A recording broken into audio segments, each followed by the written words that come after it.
Good evening. My name is Gunnar, and my co-host here is Jonah Di Pasquale. This is CraftBeerBlab on another Tuesday night. Rush Miller Eric says, "Listen, you two, I have to go to a shift brief and we'll be in late. No fun till I'm back." Sorry, Rush. All the fun is going to be happening before you get on, and then we'll get serious when you get on. So I don't know how that's going to work. We'll try to save some fun for you. Maybe. Right. No. So we got a number of different hop topics. I know I have a couple that I can remember, and I hope that you have some also. Anybody on here replaying or even live, I thank you for being here. Go ahead and share this with your friends on Twitter or Facebook, whichever you prefer, or both if you want. I'm going to go ahead and click my post a tweet button. So let's get going. Let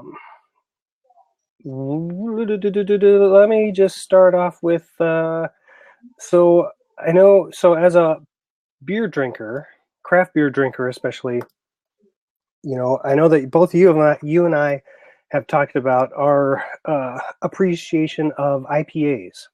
Yep. And so I just came across something, I think it was just today, that the American Homebrewers Association is talking about this thing called lupulin threshold shift. Yep. And it was kind of interesting to me that, they're talking about this phenomenon where as you drink hoppy beers, you kind of, almost build up a tolerance for it. Especially as far as taste buds go, and maybe even develop a craving for having those particular beers. Yep. What do you think about that? It's hard to say because I think the problem with that is that the craft beer world is so diverse, and that's like I don't know, man. That's like trying to compare like a Wendy's burger to like In-N-Out. The criterion, there's like a main line, like sure, it's probably a burger.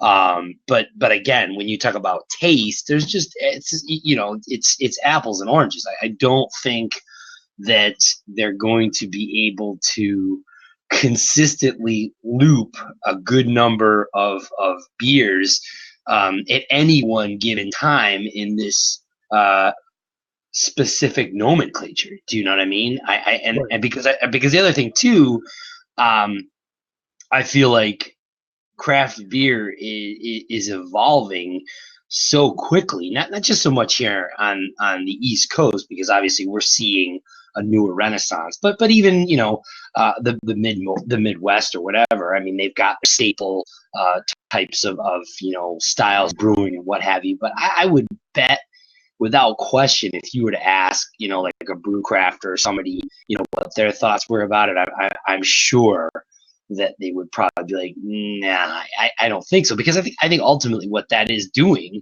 and I could be wrong, is sort of pigeonholing the predictability. You know what I mean? I guess that's sort of kind of where I'm going with that. Right. I guess to your point though, the consistency is true. That I feel is true, but I think the brand integrity itself will probably police that particular aspect of the product. So I would say my thought on that is I'd give that a no. I don't think that would fly. I could be wrong, but that's just sort of my take on it. Right. Well, and I can see how, I tend to kind of agree. I know that because my own personal story of first time trying an IPA, and it was like, I was like, oh, what the heck am I tasting? Right. As you drink more of them, I don't know about necessarily developing a tolerance or even a craving, but sure, I think you develop a taste for it, and so you kind of appreciate it more. Yeah. But then, kind of playing off of that, I also came across the fact that there's a blogger, and I just put the link up, and they were talking about some hop trends that are coming up, but mostly what they're talking about is that there's a possibility of a hop shortage coming up possibly this year. And so hops are a major component of beer. You know, they give obviously IPAs a lot of their flavor, but I mean, even in multi, I mean, it's in almost every beer. So, Right. and apparently, you know, it only grows in a certain region, Right. and there's only certain amount of growers that grow them. There's only a certain amount of hop farms out there. And I think what the problem is that there's such a wide variety of hops that it's hard for farmers to say, okay, well, you know, I'm going to focus on this hop, or I'm going to grow, you know, these type of hops, because they don't know what the brewers are going to want, especially the smaller, the craft brewers are going to want through the year. I mean, you know, yeah, they can kind of guess, okay, well, I know that these hops are real popular, but then a lot of the other hops, you know, and even coming from a home brewer, I'll come up with a recipe, or I'll come up with something, and I'll be like, okay, well, Yeah. I'm going to use this hop, and I'm going to use that hop, and I'm going to mix these together. Right. And a lot of brewers are going to be the same way, where they kind of, okay, Right. well, we want to try this for this year. Sure. And so that's going to make it hard for farmers to focus on a certain hop. Right. And so I don't know, you know, and then they're talking about how a lot of hop farmers supply the larger companies, the macro breweries, that they also buy hops for their beers. Right. And so, you know, they'll farm for those variety of hops, and then that will keep out the smaller hop varieties that a lot of the Sure. craft brewers are looking for. Right. So we could be getting into, and what this is also going to do is probably going to raise prices up even more, which I hate to say, because I mean, craft beer is already sometimes pretty expensive. Yeah, I would agree with that. And it's, you know, I mean, you know, unfortunately, it pushes, you know, it pushes the budget for many of us. I think that, you know, I will be the first to say to that point, you know, I definitely have a kind of a threshold as to what my palate will will be able to afford. I mean, there's the good stuff, which we all know. I mean, it goes without saying. I mean, it's the same way with booze. I mean, Johnny Walker Blue, of course, we'd love to, you know, who wouldn't would love to drink Johnny Walker Blue, but you know, at $200 a bottle and $30 a, you know, a rocks glass for you know how much, you know, yeah. And no, I can see that. I do have a good friend of mine from the ski industry, and I have to do some research later on, but he was a pro patroller, and he actually, this was about a year and a half ago. He actually, I think it's Black Dog. I'll have to research it, but anyway, he actually here in upstate New York created a hops farm. And it was funny, and it's fun. And if I don't remember, do remind me. But he that's exactly what he does. And it's funny because he said that to me. He's like, I mean, at that time I was sort of dabbling in craft beer, but he's like, oh yeah, he goes, it's going to be a problem. And it's funny because, you know, I can see, you know, to your point about, you know, oh, this guy is following. I mean, it could be, it certainly could be an issue, but I think also too, though, man, I think that, you know, as a collective, I have to say, you know, this sort of, you know, kind of dovetails to the first conversation we were having about some type of standardization. I mean, obviously not in terms of predictability, but because of this exact point. You know, I mean, you know, think about you know, hops and mash and sour and all that. You know, that there are some basic ingredients, obviously, but to your point, you know, about the complexity of different craft beers, obviously they're going to be drawing from unique pockets. I mean, obviously it's almost like wine, you know, to a certain degree. I mean, you know, look at wine. I mean, there are certain grapes that are grown in certain regions. There's certain style wines, you know, there's reds, there's whites, blah, blah, blah. There's ice wines, whatever. But I mean, I think at the end of the day, I guess it is what it is. I mean, I can't say and again, not a wine expert, you know, not at all. But I mean, my point is, all of a sudden, is a new style of wine, other than some kind of like ridiculous, you know, super, you know, homogenized, you know, cross pollinated, whatever. But I mean, for craft brew, anyway, for the viewers out there, yeah, I mean, I could see that being a huge problem. And you know, I don't know, man. It's like, how would, you know, it's weird. It sounds to me that there's just a huge disconnect between, what some twisted up, master brewer with a beard wants to be making like today, tomorrow. Really. I mean, we talk about some of the earlier shows about sours and things like that, where it takes an entire year to brew something like that. I mean, I don't know where the disconnect is with the actual hop farmers, but yeah, I mean that could be an issue. I don't know. Hopefully not. And again, coming from being a home brewer, I see it kind of already. In fact, so I have a recipe that I'm brewing, and this is actually the second time that I'm brewing this recipe. And I ordered all the ingredients online from northernbrewer.com, but I had accidentally ordered one packet of hops that was incorrect, and so I needed an ounce of mosaic hops.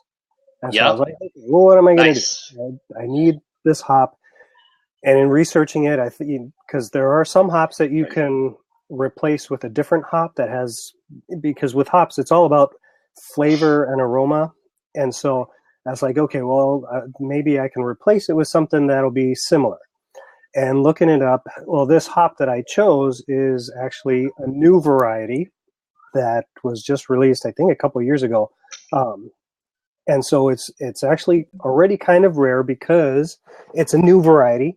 And then it's also just kind of getting rare as homebrew shops. So I'm like, okay, well, I need this hop. So I call up our local homebrew shop. I'm like, hey, do you guys have this mosaic hop? He's like, yeah, but I only got a couple packs. But so you'll probably want to come in as soon as you can to get it. I'm like, okay, I'll be there in 10 minutes. So literally I jumped in my car, went down there, picked up a packet. And then he's like, well, maybe you want to pick up a couple of packets. And I'm like, yeah, I probably should, but I just want to get this one brew going. And so I'm going to hold off on it. But I probably should have bought a couple if I want to mimic this recipe some more. And again, because when I go back, maybe if I go back in a month or 2 months, he may not have those hops anymore.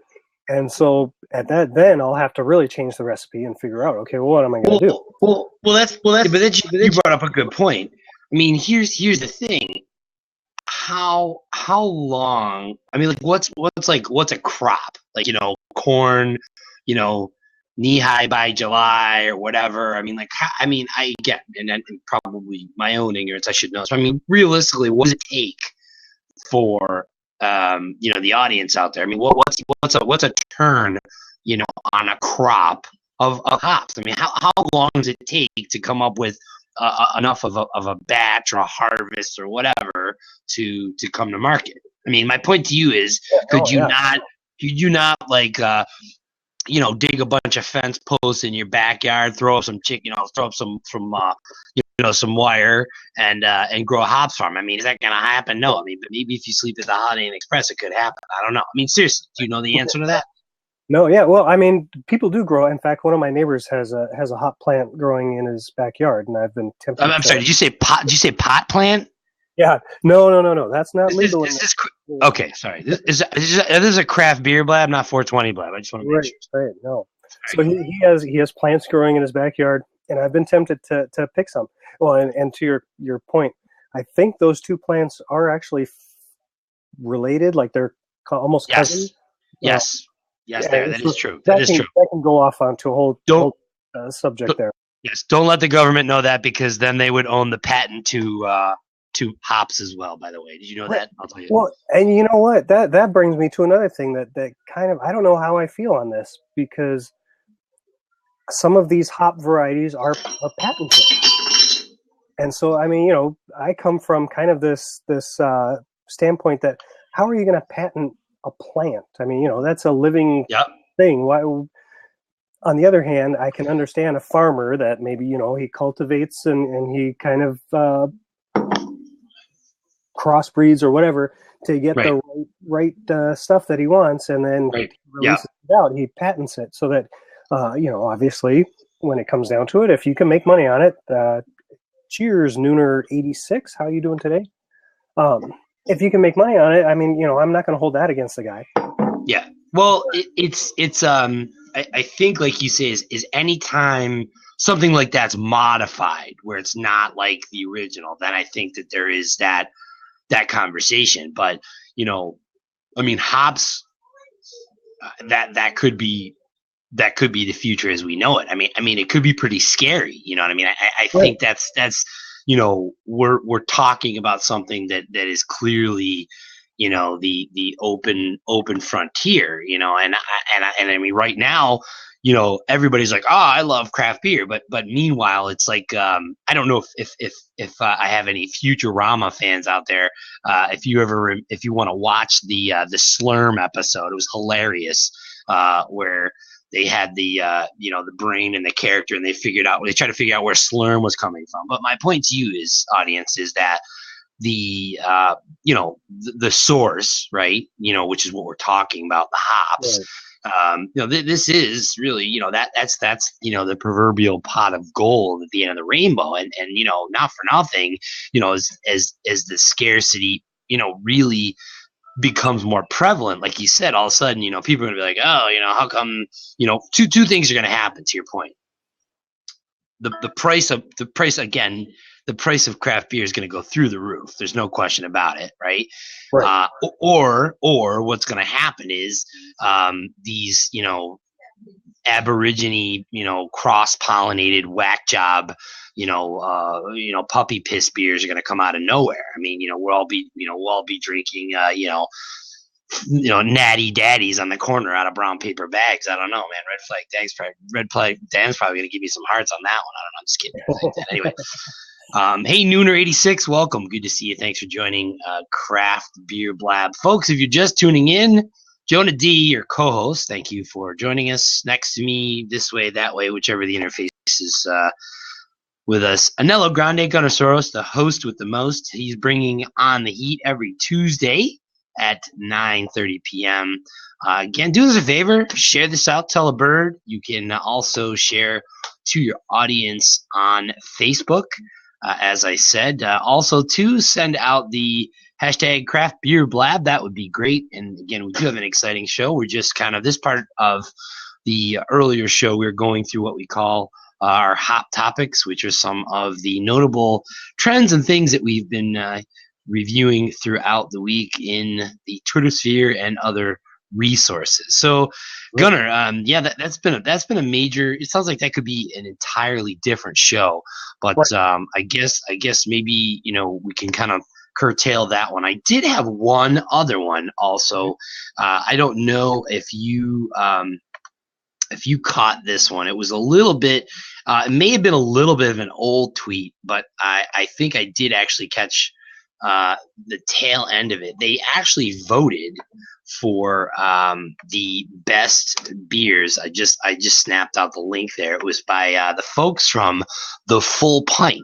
Oh, yeah. The best. Okay, listen to me, audience. The best craft beer voted at the time this tweet was sent out with approximately 668 votes was Founders Ridiculous Imperial Red IPA with a 9.66%. Booyah. And second place, Gunner, I'm going to tell you, you're probably going to be not too surprised about this. Who do you think the second most popular craft beer of the year was? We've had him on as a hot topic, and we talked about it a little bit. You just recently were in the news. Right. No, and I'm cheating because I'm looking right at the Ballast. Ballast Point. That was Ballast Point. I honestly can tell you I'm very surprised that it was grapefruit, though. But again, it is. I don't mind grapefruit. But again, second was grapefruit. Third, listen to this: Funky Buddha Last Snow. Good Lord, right. Where in the world is that brewed? But again, that was the third runner up. And look at this: your local crew rocking out the Surly Brewing team with Todd the Axeman. Oh, have you had that yet? Have you had that? That's a great beer. It's a great IPA. Excellent. It's well worth it if you can get it. So yeah, rocking it early. And then we got Treehouse Julius Oscar Blues. Interestingly enough, with a newer edition. I've not tasted this. I'm gonna say I'm on the fence, and this is probably gonna be another show where we do highlight these types of beers. But apparently, Death by Coconut is supposed to be pretty good. Now, I don't know about you, man. Oh man, my spidey senses tingle when I hear that one. Apparently, I've read the reviews and people are into it. And then the last few here, and we'll get right to it. Warped Wing Brewery, Ermel's, a Green Flash Soul IPA, and then 21st Amendment Toaster Pastry. Whoa! Oh, that's so.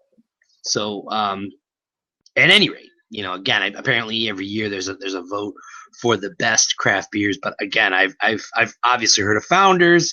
No surprise there. Ballast Point, Funky Buddha. Don't know where they're from. May need to do a little bit of research. But as I said, so there you have it. That was my hot topic I had, and I guess we can take us to the bridge. Yeah.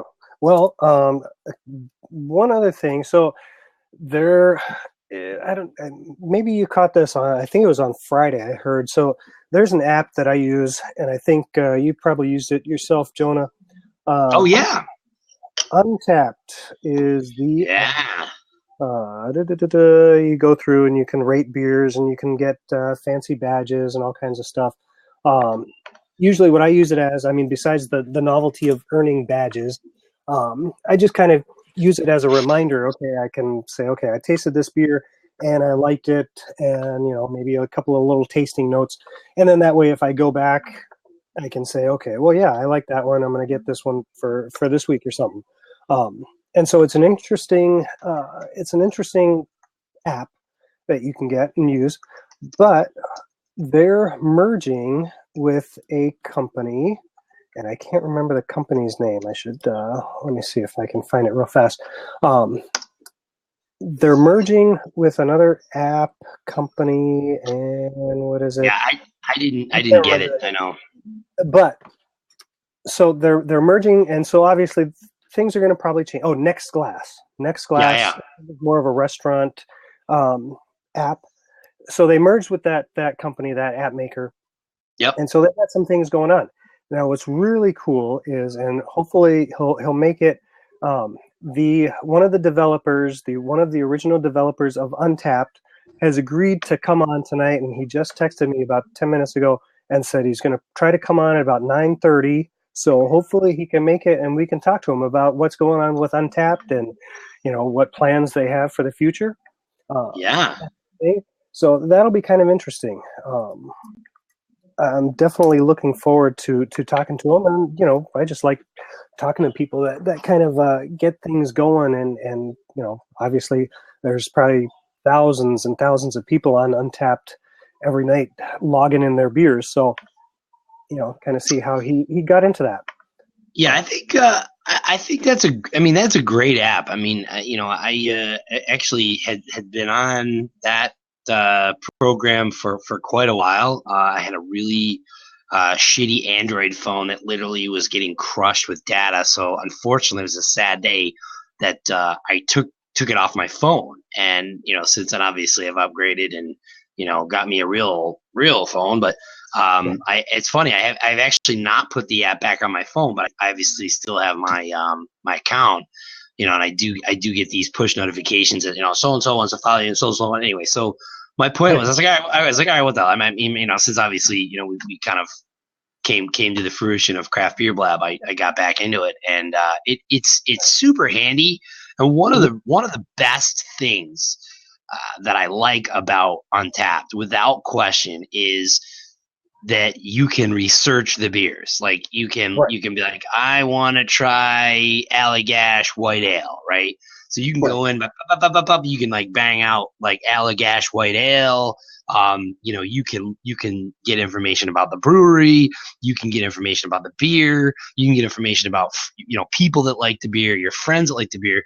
So I think that in that respect, I think that is without question huge. So it's a great app, and if you've not, again, you don't, just to preface it, it's like you don't have to be a hardcore beer drinker. I feel that is, I don't want to say that's the misconception of Untapped, It's super helpful. In fact, I would say without question, it's probably a great bridge to people trying to get into drinking craft beer, Right. because odds are they'll be able to have a couple of their friends that they know that, I know Gunnar likes this kind of beer, or, this is his preference. Okay, I might like that, whatever. So my point to you is the next time you go into your local package store or whatever, and you're going to try a beer, I mean, you're going to be way more apt to try something different instead of, okay, well, it's Shock Top again.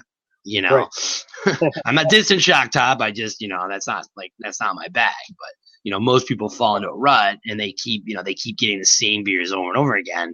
Ironically, we were talking IPAs and for some reason, by the way, I don't know if you noticed this, but man, it seems like IPAs are just getting a bad rap as like the oh wow, that's craft beer. I mean, it is, but as to our points of this show, I mean, there's so many different awesome styles of beer that are out there.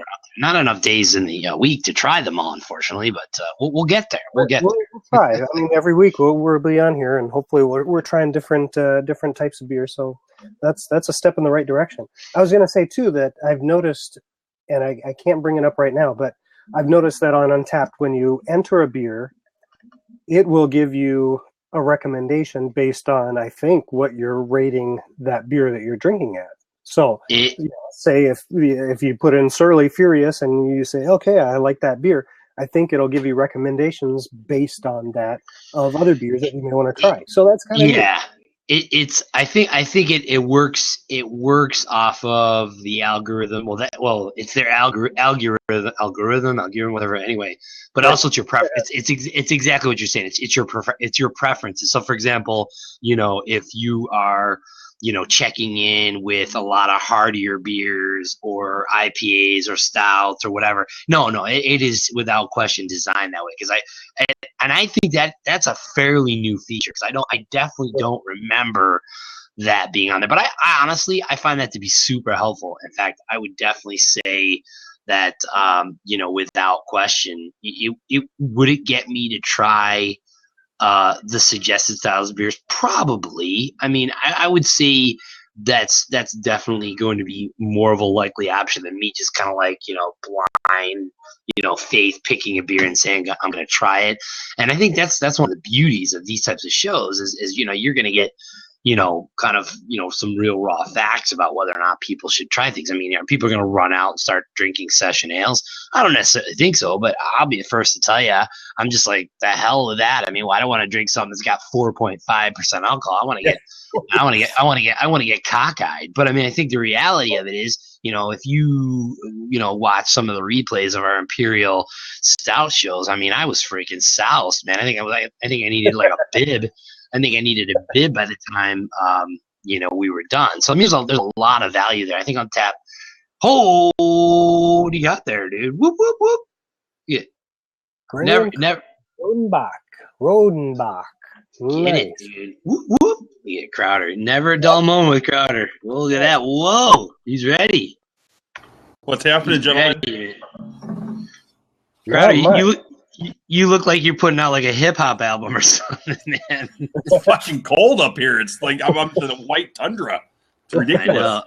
That's awesome. Well, hey Gunnar, I see Greg's jumped on, man. If you want to bring him in, please. Go ahead and grab a seat if you want, Greg. We're excited to have you on. We were actually just literally talking about Untapped. Here we go. Nope.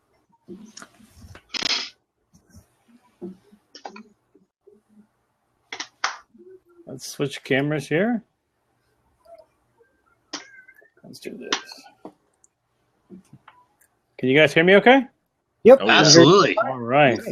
Loving the shirt, man. That's fantastic. Thank you. A friend of mine made it up in Maine, and everyone reads it and says beer me, thinking that I want a beer when I really do, but more importantly, Maine. So. I mean, if you can create the virtual interface where I could like hand you a beer through the screen, I would do it. But yeah, I think that needs to be the official kit for craft beer. Look at that, nice. Hunter, what was that? This is a High Road Everyday Ale by Badger Hill Brewing in Minnesota. Mm-hmm. So there he is again. There we go. And more importantly, Hey guys, what was sorry that about that. thing you used to open your beer with? That was pretty cute. Oh, well, I didn't open it. It's actually, the 6-pack carriers. Never seen those. Oh yeah, no, that's Those are clutch. Yeah. I mean, A lot of breweries are doing that now. yeah. So I did prepare and bring 3 because they're session ales. So, you can drink more. So, but hey, everyone, welcome, Greg Avola. Is that how you say your last name, Greg? That's it. Excellent. And you are one of the founding creators of Untapped? That's correct. Yes, I am. I'm we're only 2 of us, so I guess that makes us co-founders, Right. I guess. So Co-founders. Absolutely. yeah. Great. Nice. So, Well, I just got to say that I love your app because Thank you. we're just literally talking about it, and I was talking about how I use it is mostly just to keep track of beers that I have, and then that way, when I go back to a store, I can say, okay, well, I've had this one, I like it. Especially if I'm going to like a dinner party or something, and I want to bring a beer that I know is good. I'll look it up and think, okay, well, I had this at this time, and it was really good, so I'll get that one, knowing that it's a solid beer. Exactly. I mean, there's so many times that we've had a beer before in the past, and we just don't remember. We're human, right? We always forget what we liked, what we didn't like, and it's a great way to keep track of all the things you've had, what beers you like, which beers you didn't like, so you don't spend. I'm from New York City, so you don't spend $10 on a pint that you probably hated before and you didn't want to buy again. Exactly. No, and I've been there where actually I'll have a beer and I'm thinking, wow, this is really good. I'm going to put this on Untapped, and I'll put it in, and then it'll, it comes up where, oh, I've already put that in already. Yes. It has a little star in the corner. I'm like, oh, okay. And yeah, I rated it well. So, okay, well, solid. You did a good job there. My father-in-law always tells me we'll go out to a brewery or something, and then he'll like, oh, I never had this before. I'm like, are you sure, Dave? Are you sure? And he goes, yeah, I'm sure. And then he searches it in there, and it's like, I've had it 3 times. What is this going on here? How do I not remember? But yeah, it's a great app. Thank you very much. Now, let me start. I guess we can go into kind of background. How did you come up with the concept and to make an app to keep track of beer? Yeah, so my co-founder and I, Tim Mather, he's in Los Angeles. I'm obviously in New York. We came up with the idea mainly because we were big fans of Foursquare. So Foursquare was the thing that we did all the time. We used to check into places. He's on the West Coast, I'm on the East Coast. So it basically, we wanted to see what each other were doing. We thought about industries that are very social, inherently social, but not really social in a real-time fashion. Yes, there are message boards and things like that that people post, usually after they drank or after they're home or etc. We wanted to bring the aspect of as much fun we have when we're in person with people to do it in a more social aspect around the world in real time. So we kind of put that together and we said, hey, let's start with this app. And Tim came up with the name Untapped. And, I didn't really know what to expect. I mean, you're talking about we launched in 2010. People would actually share what they're drinking, where they're drinking it, and when they're drinking it in real time.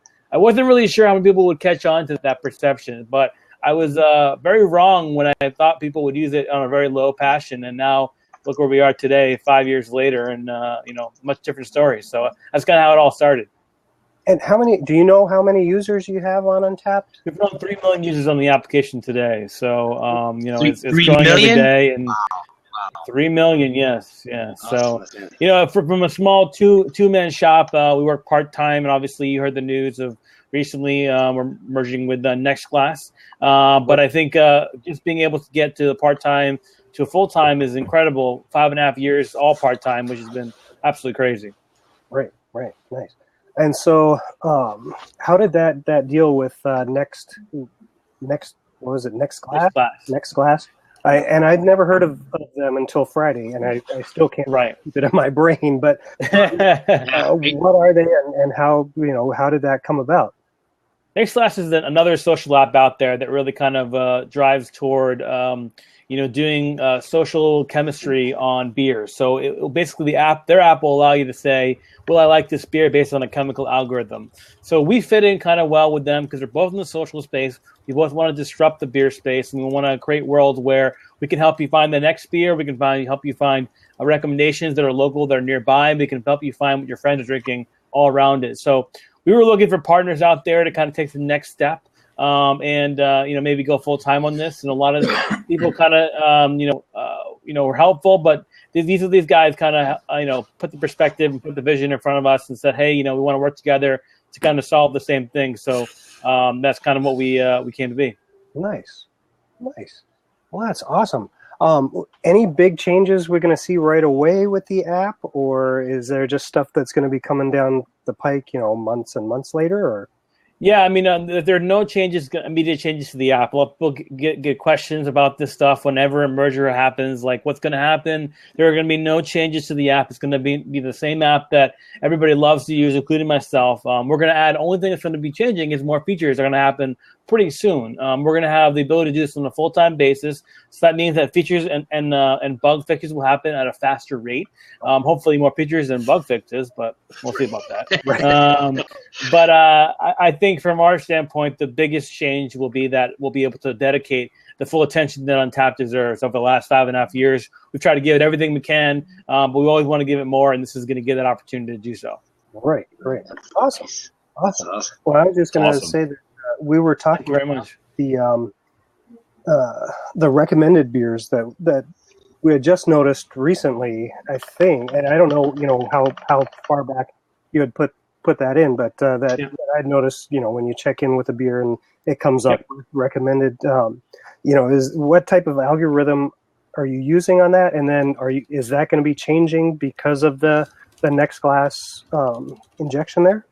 Yeah, we're going to look and see what Next Glass has to offer and then see what makes sense for us and then integrate it as needed. The algorithm that we have right now for the recommendations, there's twofold. There's one for non-local and then one for local. We changed this up probably about a year ago, and we really built the algorithm, which we actually coined Next Beer, which is kind of funny with Next Glass now. But it's based on a few things. Based on location, obviously beer is very local and very focused, and so that recommend you applying the Elder is fantastic. But if you're in New York or a state that doesn't have it, it's kind of like, I hate you, Untapped. Why the hell would you say that? So we want to be a little more selective to what we offer. We want to make sure that it's available in your local area. Right. We want to make sure that it's a top style that you like and that you haven't had it before. So a lot of that goes into there. And sometimes when you check in, it will say, beer, similar beers based on local recommendations. That's how you know that it will be local. Right. If it doesn't say the word local, it's basically a population across all beers based on that particular style. Gotcha. Depending on availability and how quickly we can get the response back to you, sometimes we have to default back to the population stuff. But majority of the time, it's going to be local. And even on the beer search page is a suggested tab, and that's always local 24/7. So that's a great way to kind of see what's around you. I use it a lot when I'm traveling sometimes. I'll be like, what's around this area that I haven't tried before, because it's pretty much everything because I've never been there before. So that's a really cool way to kind of get recommendations and kind of go from there. Nice. Awesome. Nice. Very cool. Yeah. So what's your current go-to or favorite beer? It's like the $1 million question. I mean, everybody, to be honest with you, my favorite beer of all time, honestly, is Planet of the Elder. I think it's one of the best beers I've ever had.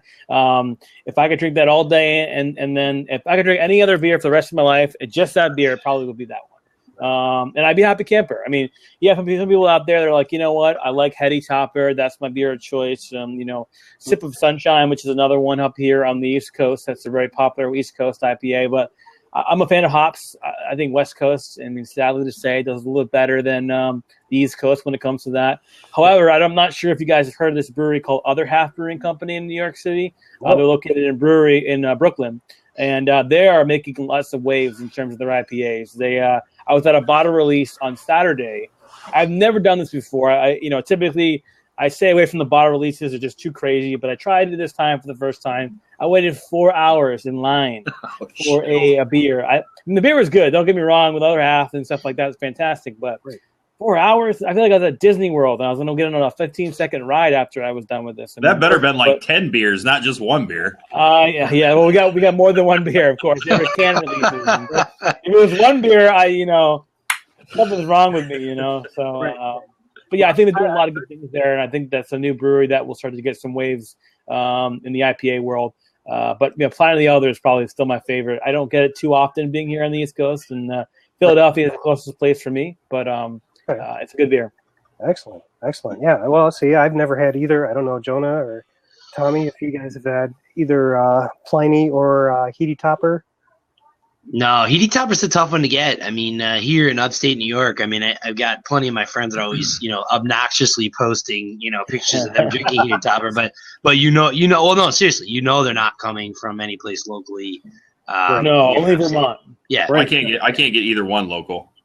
Yeah, no, you have to trade it for people. Like, we'll end up just trading for it or shipping it, or not that I'm condoning that activity or whatever. But yeah, that's what they typically do with those type of things.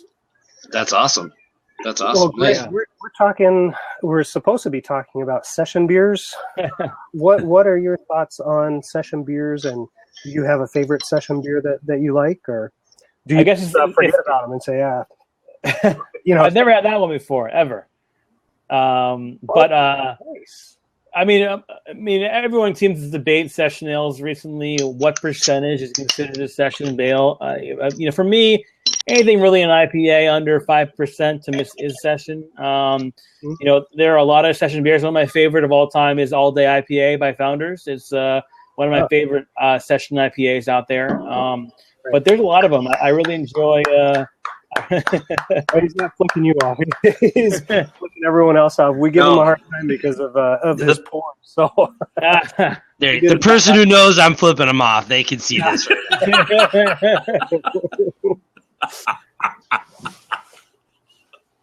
Yeah, but session to me is just something you can actually drink, and not have a huge bitterness, a huge alcohol taste. And really be able to enjoy multiple variations of it without pretty much getting knocked out there. With a Planet of the Elder, it's at 9%. You can't do too many of those. But with a good session beer like All Day IPA, which is my favorites, exactly. Right. Like this, you're like. Yeah. Please run by. Like. Yeah, no, we will. It's funny, Greg. We were just talking about that. Because a good number of the beers that we have been trying and sampling and tasting. The alcohol content is up there, and ironically, it happens to be the CraftBeerBlab falls on Tuesday, and we were joking, a couple nights. Good Lord, I went to bed. I was like cross-eyed. You drink you drink. Seriously, you drink. You drink. What was it, 2 weeks ago? Whatever we did, Russian Imperial Stout. So I'm like, Superman. It's not, and it's not that to your point, but it's not that you can't handle it. But usually, right. That's not a beer or a style of beer that you sit down and you drink socially. So the session ales and the style of beers and some of the back research that I've been doing it's I guess you could correct me. It's the social man's drinking beer where you can sit down, absolutely. And it's got, to your point, it has a good taste, it has a good flavor. I jokingly say it's not it's not puppy piss where you're just like, whoa, where'd this swill come from? Yeah, exactly. I definitely agree with you. I think that session beers are something that's gotten really popular in the last couple of years, only because they're trying to reach new audiences. People want to, when I was probably, 21, 22, getting drunk was probably the best, that was what I wanted to do, right? Now that I'm older, I want to experience all the beers. I want to be able to enjoy them. I don't want to get wasted. It's not my intent anymore. Exactly. So that what I want to do is be able to try all these different beers, but I want the flavor there. I want the alcohol. I want the hoppiness, and then they usually come with a high alcohol content. So it's great to see some of these session IPAs start to come out and really be energetic on some of these flavors. So one of the things that Gunnar and I have been talking about, and I think that I've seen this is a misconception, and some of the articles I've been reading about, IPA being that go-to craft beer. I think, we talked about this earlier is that I think to a lot of people is like a massive turnout because they don't understand the hops or Yep. that piney taste in the fish. They're like, ooh, like for example, I'll use. I can mention my wife, for example. I mean, she'll still hear me, jabbing away about beer, and she'll walk over and she'll try a sip of beer, and she'll be like, "Oh, that's disgusting! Like, It's the how can you IPA drink taste. Right. Yeah. No, My wife does the same exact thing, and she'll drink the beer, and so it's not necessarily, in my opinion, an entry beer for a person starting out. Yeah, I probably would kind of go toward, depending on their taste profile, maybe go with something where it's more of a wheat style beer. My wife really likes sours now. She likes a lot of ciders beforehand, so it kind of makes a little bit more natural step into it. There you go. Very good sour. But I think that's kind of the direction I think most people are going in. IPAs will always be popular; they'll never die in popularity. But the varying styles of how you present the IPA will start to explode. The Session IPA is one. IPL, the Imperial India Pale Lager, has been something that's been talked about recently. So there's a lot of different styles that are starting to get manipulated and changed around to make it work. Right. Well, in addition to, there's all sorts of different hops being cultivated now, and so now there's different hop profiles and all that kind of stuff. So I mean, I think it's a great time. Jonah and I were talking about earlier how there's possibly going to be a pretty major hop shortage, and that could be affecting beer or beer prices. Obviously, availability comes into play. So right. I think it's dangerous. I mean, anytime you kind of you talk about gasoline. When gasoline went up really, really high the last couple of years because they didn't have enough oil, and I think it's the same thing with hops. Is that it's going to go up because the hop shortage is happening, and then you're going to be a little bit in trouble. But I really think this year is going to be the year of experimentation for a lot of breweries. I think a lot of people are going to start drifting off, and breweries are going to start popping up that are exclusively do this style of beer. One of my hometown, I agree with that. Totally agree. Yeah, one of my hometown breweries from Framingham, Massachusetts, called Jack Abbey's, is only a lager shop. They do nothing but style lagers, and people love this lager. It's the traditional beer that everyone has learned to love, and putting their own flavor and spin on every one of them provides a unique experience every time. I think that is where most brewers are going to focus on this year, and most brewers will do that just because they want that kind of flavor profile to be changing. Awesome. Yeah, I think Greg, you nailed it. Especially in upstate New York. I mean, in Saranac. I mean, if you remember Utica Club. Oh yeah. I mean, I don't know about you, but man, I my misconception is the first time I had that beer, I was like, wow, this is the worst beer that I've ever tasted.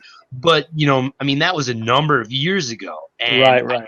And it's like it's interesting. I give you like a fast forward. I went to an outdoor summer party over like the July 4th weekend, and like I saw a keg of Utica Club, and I mean the line for Utica Club was like ridiculous, and I'm like what is wrong? But I mean it was a style of beer that you could drink socially, again it paired well with foods, those kinds of things. I want to also touch back on what you were saying about specific brew houses and styles. Upstate New York right now, we are seeing a huge boom of cider houses. Man, I will tell you right now, it's like upstate New York is known for apples, and I mean there are so many different styles of cider houses popping up, and I can tell you that it goes pairing with like pumpkin beer, which I originally hated, but I do agree with what you're saying about, the specific styles, especially sours and things like that, because then I think to your point, then, those brewers will be able to stay in their lanes and then specifically produce the style quality that's true to that craft. Not like, oh, well, we kind of do this, and Gunnar being a home brewer, he kind of talked about it earlier, with the complications of trying to, brew different styles as well. Absolutely. It takes it's really hard to kind of latch on to what you're good at. I think a lot of breweries kind of pull straws and say, am I good at making IPAs? Am I good at making porters? And then, they'll focus hard on that and making it better. I think a lot of breweries always jump to the IPA, and they'll try to make an IPA, and they're trying to make a lot of IPAs. Maybe they don't make the best IPAs. I like experimentation. So I like going into a brew pub or a brewery, getting a flight, and getting a bunch of different beers I get to try. Sometimes you go to one brewery and they have all IPAs. You're like, that's great. I mean, I love IPAs, but I'd love to try something different. So I think it's really cool that they experimentate with a lot of different flavors and styles. Right. No, I think that's great because, you do go to some breweries and, maybe they're not the best at making IPAs, but yet, they have 3 or 4. And so on a flight of 6, you have 4 IPAs that are mediocre and not that great. And, maybe they have a great porter. Exactly. Because you're getting a flight, you're getting a small amount. And I was like, yeah, gosh, I should have just gotten a pint or 2 of porter and be done with it. But definitely agree. Nice. Well, let's see here. What else can we talk about? What do you think about the nitro craze? Sam Adams is investing big into nitro for not just stouts, but IPA. But Bud Light, did you see that? I tweeted you. Was it Sam Adams? Or I said was it Bud? What was the tweets I tweeted you? Yeah. Sam Adams is getting into nitro. Yeah. Yeah. I think nitro is great. I mean, to be honest with you, I think a smooth, silky beer like a Left Hand Milk Stout on nitro is fantastic, and I love that they actually have it in a bottle, and I can actually pour it. There you go. I mean, I can pour it right in. It tastes fantastic. The nitro craze is great. On Untapped, a lot of people actually tend to use different types of beer creation methods with nitro, and we actually don't support a new beer as a nitro. We actually ask you to just as a serving style for us. I know that it tastes different and it's a different style, but really and honestly, they're not making the beer with nitro when they make the beer. It's just the vessel that it comes in. So I think a lot of time people get confused when it comes to that, but the nitro craze is not going to go away. People love to experiment with different things. Beer mixes, beer blends are getting very popular as well. I think that won't really stop when it comes to those type of things. But for me, can't get much better than a milk stout on a nitro. I mean, that's pretty much what it was meant for. I mean, that's right. When it comes to that stuff. It's nice and sweet. And, absolutely. Smooth, very smooth. Smooth, mouthfeel. Looks like we got some chat wars going on. I don't know what you're talking about, dude. See, if there's one thing that Eric, aka Rush Miller, found he's gonna work for in the UX is like a fifth smack talking window. So be like, oh look, this smack talking box is open. Somebody wants to come in and smack talk. Yeah, well, guess who it is? It's Eric. Sidebar humor, exactly. So, Greg, let me ask you this: is as social media evolves, and you see things like live streaming, Blab, Periscope, and Snapchat. I mean, how? Like, for example, right now with the app that you have, it is interfacing with like traditional social media. Yeah, exactly. And again, I don't know, Gunnar, if this was something you were going to ask, but I mean, is this something moving forward that you're going to be able to kind of cross-pollinate? Like, for example, I know now, a good majority of photos, etc., images from my gallery, I can send them out to, my fans on Snapchat and things like that. But I mean, with platforms like that, is that something that you guys are looking to do moving forward? I think, the whole notion of the real time and the Periscope and what was the other one that kind of died out? I forget, with the little Meerkat? Meerkat, yes, exactly. So I forgot the name. That's horrible. So I think with those notions, I think the idea is like, I want to share something in real time. And we actually have the real time notion in Tap because that's the whole point of it. When you're checking in real time at a bar, you can kind of do it from that perspective. So I'm not sure if there's going to be any type of video sharing or things like that in the future, but I think the whole notion of like trying to bring people together in a community has been one thing we've always focused on with the application. So, there have been many stories where I'll check in at a bar and I'll look at who's around me and I'll find, that's that person right next to me is using it. Let's have a conversation. So that's the kind of thing that I use the app from that real-time perspective to share with friends and see what's going on. I've actually, seen that my friends is down the street. We have a new feature released about 6 months ago called check-in alerts. You can actually get notified when your friends are nearby checking in. Yep. So, hey, maybe you want to join them. So that's kind of what we're pushing the boundaries from those avenues in terms of alerts. Right. Nice. Awesome. Yeah. So hey, Tommy, great, great reminder, folks. We are hanging out right now with Greg Avola, again, one of the co-founders of Untapped. Certainly one of our house favorites. If you have a chance, definitely pop that on your device. It works with pretty much every platform out there. Yep. Apple, Android, whatever. Definitely the link is right down there. Check them out. And honestly, you'd be surprised. I think a good number of my friends that I didn't know were on Untapped, if that makes any sense. But I think to Gunner's point, and obviously with some of what Greg was saying earlier, it's a very valuable resource. I feel like not just so much for like the expert, but for somebody that's looking to try to get into trying different styles of beers. Greg, I love some of the newer things that you are rolling out, which Gunner and I were talking about. I think that it's an awesome feature. Also, it is one of the things, audience, that I use, and it's just simply if I want to try a different style of beer, I'll go and research it. Like, for example, with session ales. I mean, I used Untapped. I was like, session ales. And to your point about the way that the app was designed, it popped in, it gave me a number of my friends that tried different session ales. So I was able to, pick out a few different session ales that honestly, I feel like it saved me a lot of the legwork, where I was kind of like, I'm like, oh, I don't know, this one. And I think that for the audience out there that is, watching this, maybe either live or on replay, let's face it, nothing sucks more than spending cash on beer and getting it home and tasting it, and you're like, whoa. And fortunately, it doesn't happen as much. Right. Once in a while it does, but I think with Untapped, it's just simply a no-brainer. Yeah, and that's the kind of premise is that you want to find the next great beer, and we're trying to help that process happen with recommendations. That's use the app more often. It gets to know your taste profile, can recommend you beers in your local area. And you can find out bars that are popular. Go to a new place for the first time, want to find out where the breweries are. We try to put all the tools in your set to kind of answer from that perspective. So. Freaking fired up to be here, Greg. Awesome, Eric. Sorry I was late. I had to actually fly in a helicopter to go save lives. Fortunately for them, we were canceled. Look at that, Gunner, huh? We had this actually at work, not the beer, just the coaster. Here, high five it.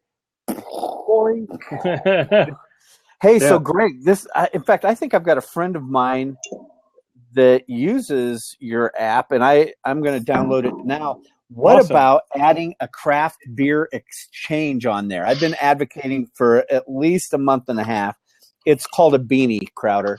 It's cold here.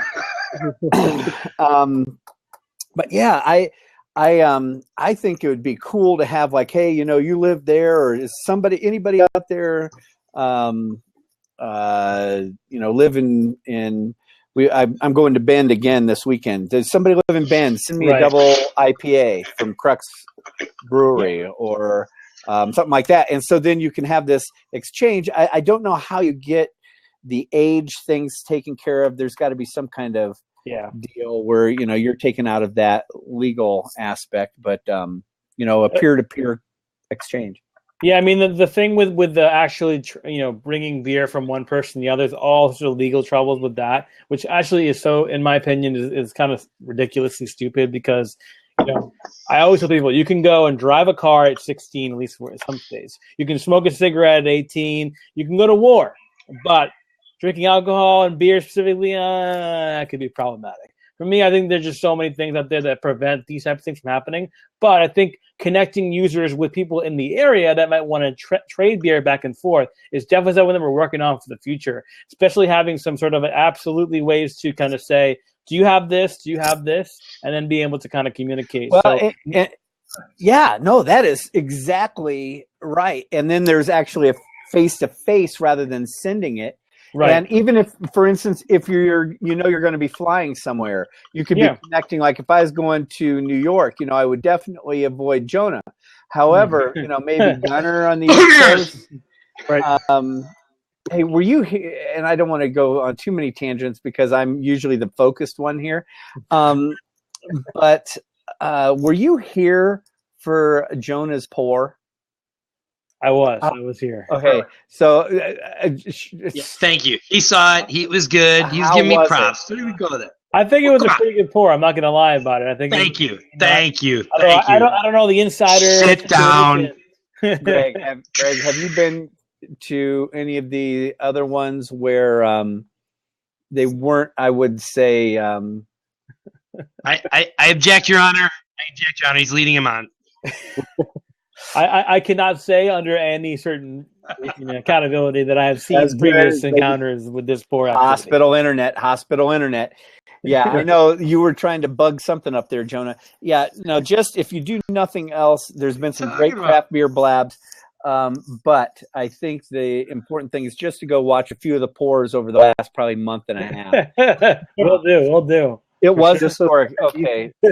Get in on giving them a hard time about it.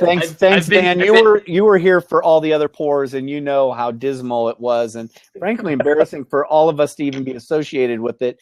Oh my God! Come on now, dude. You don't know. Are you kidding me, dude? You were there. Do you want to go back to the recordings? Anyway, Greg, I'm really excited about this app, and I'm really excited about that social aspect of linking up and then having that. I mean, it adds roots to the app so that people are really becoming social on it, and I think that's going to just lead to greater success for you. Great. And then taking that template and then doing a bourbon blab or something like that, because micro distilleries are exploding. Yes. And Jonah, you're right. Hard ciders are going crazy now too.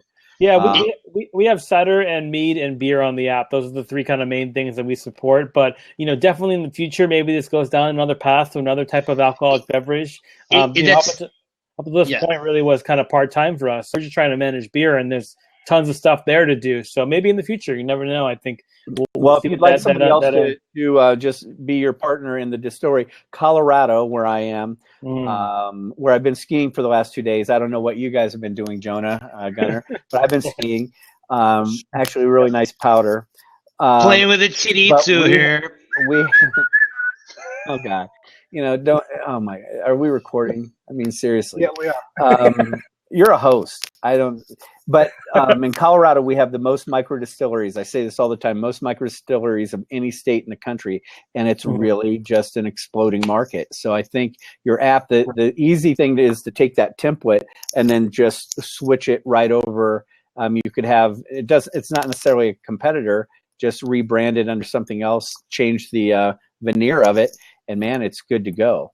So, yeah, there are a couple of things that are different about every environment that we're looking at. Specifically, even talking about wine, specifically, like you talk about. Oh my God, I didn't think about years. Wine. Yeah. You think about that's so important when you're having a wine, but with a beer, it's not that important when it comes to the year and stuff like that. So there are some different metadata here and there, but I definitely understand what you're saying. What we try to build is a platform that we can build off of in other areas, not just beer. But for now, we're going to focus on beer, but maybe in the future something else. Coffee, could even do coffee. A lot of things. You could really, and could you do some primers or some education, just basic education, starting with pours. And listen, let me just say there was a Great American Pour Off last week. I was a contender, Tommy, and Gunner won. But I mean, he's the host, so of course he has to win. Yeah. But Jonah's pour. And he had a whole week to train. He knew it was coming, and that's what was so embarrassing about it. Anyway, Greg, great to meet you. Thank you very much, Eric. Gentlemen, the highlight of my Blab week. Great to see you guys. And Tommy, see you later. Out. Thanks, Eric. Yeah, we don't have fun on this blab. So if you were expecting a very exciting blab, I mean, we are snooze bar, like go to sleep. So, but no, I actually tell you, two things that the whiskey aspect of things and the wine. I just even today I was sitting in on a couple live streams, and apparently there's like hardly anyone that is doing any type of live streaming in relation to the wine marketplace. So at any rate, to your point about moving it over to this, I guess the spirit side of thing. I mean, I would agree with that. I mean, I think that's great. I think that it would be a huge audience because, we've had people that have come on, our show like, oh, we do bourbon this or whiskey this or gin this or vodka. Right. I mean, and it's a whole different level. I mean, clearly for me, it would not have to be on a Tuesday night. Thank you very much. But I mean, I think I do like the concept of being able to apply that. I think that, to your point about being able, to move those parallels, one direction or the other, obviously now you need to move in, the appropriate experts to be able to say, okay, what are the criteriums for a spirits drinker versus a craft beer drinker, versus, somebody who's drinking, wine. I mean, I can tell you that I hardly know anything about wine, but, and especially the criteriums of what makes a good wine a good wine. So same conversation. So. Yeah, I think it's just finding the right people to work with and seeing how that matches up. I think, we're positioning ourselves to be the leader in this space, and I think we're learning a lot from the beer world. And now it's just a matter of applying that logic to other mediums. So, but right now we're focusing on beer, seeing where that will take us, and then hopefully in the future something else. Excellent. Yeah, no, that's excellent. Cool. Excellent. Well, guys, unfortunately, I have to sign out, here, but I want to thank you very much for having us on, or having me on. Yeah. But thank you very much. Really appreciate the support, and best of luck, guys. Thank you very much. Great. Thank you. Thanks for See you guys later. Appreciate it. Thank you. Well, that was exciting. Yeah. I think that was great. A couple other things I wanted to touch base upon before we close out. I know it's after the hour, but I was in a blab last week, not one of our blabs, but I was, surfing around while I was working, and I came across a blab, and Hannah and Brittany were in there, and they posted a link to a thing. And I put my name in, and I'm hoping I got a T-shirt. Yeah, buddy. Nice. So they do this every once in a while. They'll go into a blab, and they'll say, hey, if you want a T-shirt, go here and fill out the form. And I did it, hoping that I would get it. And let's take a look here.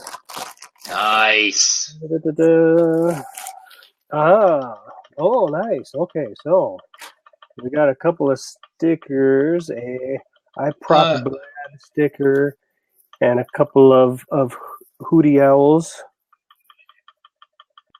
And then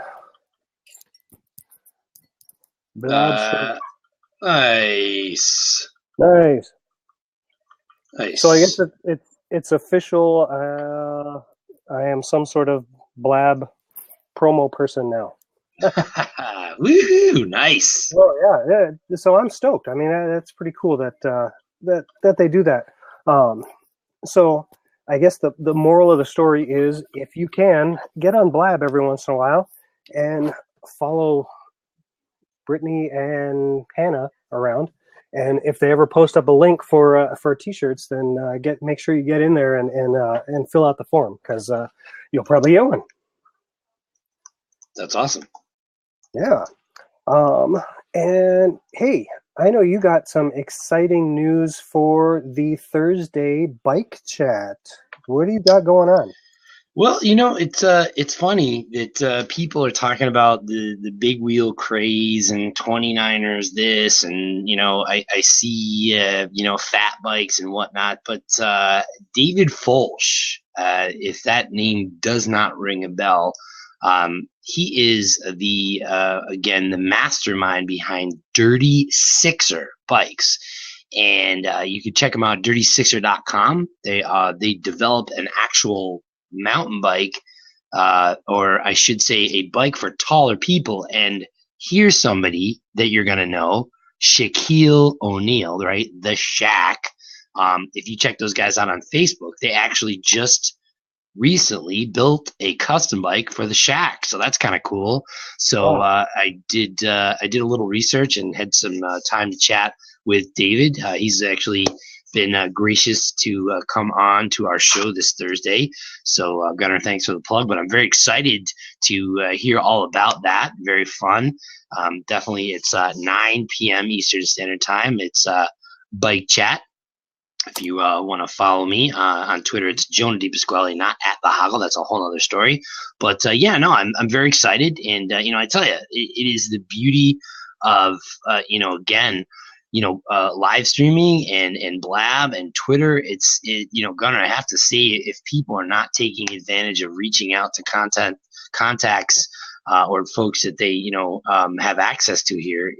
You just never know. In fact, couple other exciting shows that we'll talk about later, but there's some really exciting guests that are going to be coming out on Craft, or Bike Chat. But I know that you've got some good things coming up next week for CraftBeerBlab as well. I see we're talking about sours. Is that what I see? Or that is a potential topic, and I kind of wanted to throw it out to everyone else that's listening if they wanted to. Let's use those bikes to deliver bagels. That's awesome. Oh my God, that was a funny one, by the way. That was amazing Blab. And I only caught part of it. It was nuts.